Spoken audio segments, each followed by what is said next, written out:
আসসালামু আলাইকুম প্রিয় দর্শক।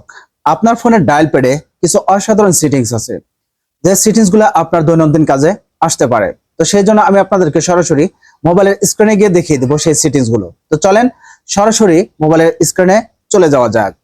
অলরাইট, সর্বপ্রথম আপনি আপনার ফোন থেকে আপনার ডায়াল প্যাডটিকে ওপেন করবেন। ওপেন করার পর উপরে ডান পাশে থ্রি ডট মেনু এখানে ক্লিক করবেন, নিচের দিকে দেখবেন সেটিংস, এখানে ক্লিক করবেন। তো আমি আপনাদেরকে যে সেটিংস সম্পর্কে আজকে জানাবো, আপনারা প্রায় সকলেই এই সেটিংসগুলো সম্পর্কে ধারণা রাখেন। তারপরেও যারা জানেন না বা যারা বোঝেন না তাদের জন্য মূলত এই ভিডিওটা তৈরি করা।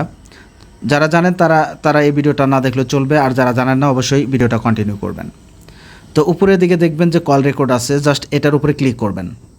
ক্লিক করার পর উপরের দিকে দেখবেন যে আপনার অটো কল রেকর্ডস, অর্থাৎ আপনারা যদি আপনার বন্ধু বান্ধব বা কারোর সাথে যদি ফোনে কথা বলেন, সেই ক্ষেত্রে সেই কথাগুলো অটোমেটিক রেকর্ড হয়ে যাবে। তো এটা কিন্তু খুবই গুরুত্বপূর্ণ, আমাদের সকলেরই এটা অন করে রাখা উচিত। কেননা আমরা যখন একে অপরের সাথে কথা বলি, সেখানে বিভিন্ন ধরনের আনওয়ান্টেড কথা বলে থাকি বা বিভিন্ন ধরনের হুমকি ধামকি দিয়ে থাকি। তো এগুলা পরবর্তীতে কিন্তু বিশ্বাস করতে চায় না যে আপনি এগুলো বলেছেন কিনা বা সে আপনাকে এগুলো বলছে কিনা।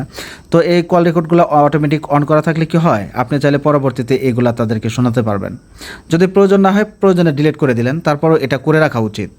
এটা আসলে এক নাম্বার। যারা জানেন না তারা অবশ্যই এটা করে রাখবেন। আমি এটা অন করে রেখেছি, আপনারা চাইলে অফও করে রাখতে পারেন, তবে আমি এটা অন করে রাখি।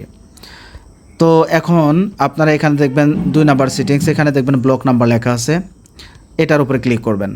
আপনারা অনেকেই কোনো একটা নাম্বারকে ব্লক লিস্টে রাখতে চান কিন্তু পারেন না, আপনারা কিন্তু খুব সহজেই নাম্বারটিকে ব্লক করতে পারবেন। এখানে দেখবেন যে আপনার এখানে অ্যাড ফোন নাম্বার দেওয়া আছে, এখান থেকে আপনার যে নাম্বারটি থেকে আপনাকে ডিস্টার্ব করে সেই নাম্বারটি উঠে জাস্ট এখানে একটা অপশন চলে আসবে, এখানে ক্লিক করলেই কিন্তু আপনি নাম্বারটি ব্লক লিস্টে দিতে পারেন। ঠিক আছে, তো আমি আপনাদেরকে যে কোনো একটা দিয়ে দেখাই। ধরেন যে এখানে আমি একটা নাম্বার উঠানোর পর এখন এটাকে আপনি কিভাবে ব্লক করবেন, দেখেন ডান পাশে একটা প্লাস আইকন, এখানে যদি ক্লিক করেন এটা কিন্তু ব্লক লিস্টে চলে আসবে। অলরেডি কিন্তু ব্লক হয়ে গেছে। এখন চাইলেও ওই নাম্বার থেকে আর আপনাকে ডিস্টার্ব করতে পারবে না। যদি আপনার প্রয়োজন হয় যে না এটাকে আবার আনব্লক করবো, জাস্ট এখানে লাল একটা আছে, জাস্ট এটাকে যদি আপনি এভাবে ক্লিক করেন তাহলে কিন্তু নাম্বারটা আবার আনব্লক হয়ে যাবে। তো জিনিসগুলো সিম্পল, তারপরে জেনে রাখা ভালো আর কি। তারপরে দেখেন এখানে কল ব্যাকগ্রাউন্ড নামে একটা অপশন আছে, এখানে ক্লিক করলে আপনার ফোনে যদি কোনো কল আসে, সেই কলের ব্যাকগ্রাউন্ডে কিন্তু আপনার সোনামণির ছবি বা আপনার প্রিয় মানুষটির ছবি কিন্তু ভেসে উঠবে। তো সেটা কি করে করবেন, নিচের দিকে দেখবেন ব্যাকগ্রাউন্ড, এখানে ক্লিক করবেন। ক্লিক করার পর একবারে নিচের দিকে দেখবেন গ্যালারি অপশন চলে আসবে, এখানে যদি ক্লিক করেন দেখেন আপনার ফোনের গ্যালারির সব ছবি এখানে কিন্তু চলে আসবে।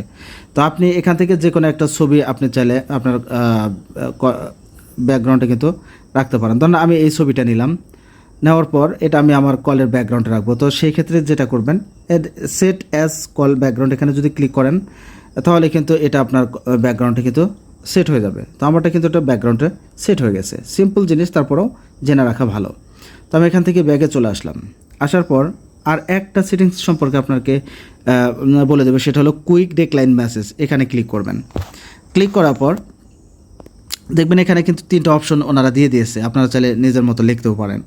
এখানে দেখবেন প্লিজ টেক্সট মি বা call you, can you call back later. এখান থেকে যে কোনো একটা অপশন আপনি দিতে পারেন। দেওয়ার পরে এখান থেকে সেভে জাস্ট ক্লিক করে দেবেন। তাতে কি হবে, ধরেন যে আপনাকে কেউ কল করলো, আপনি যদি ব্যস্ত থাকেন বা ফোনটি কেটে দেন, সেই ক্ষেত্রে তার ওই পাশে একটি মেসেজ যাবে। ঠিক আছে, যা আপনি তাকে কিছুক্ষণ পরে কল করবেন, এরকম একটা মেসেজ যাবে। তো জিনিসটা কিন্তু দরকারি, আপনি এটা সেট করে রাখতে পারেন। আমি সেট করে রাখি, আমাকে কেউ যদি কল করে সেই ক্ষেত্রে যদি আমি ব্যস্ততা থাকি, আমি যদি ফোনটা কেটে দিই তাহলে ওই পাশে অটোমেটিক একটা মেসেজ চলে যায়, সে বুঝতে পারে যে আমি ব্যস্ত আছি। তো আপনারা চাইলে এই কাজগুলো আপনার ফোনে করে রাখতে পারেন। তো বন্ধুরা, আজকের ভিডিওটা খুবই সহজ ছিল, অনেকেই জানেন, আমি বুঝতে পারছি, তারপরেও জানিয়ে রাখলাম। আপনাদের যদি কোনো উপকারে আসে তাহলে অবশ্যই কমেন্ট বক্সে জানিয়ে রাখবেন।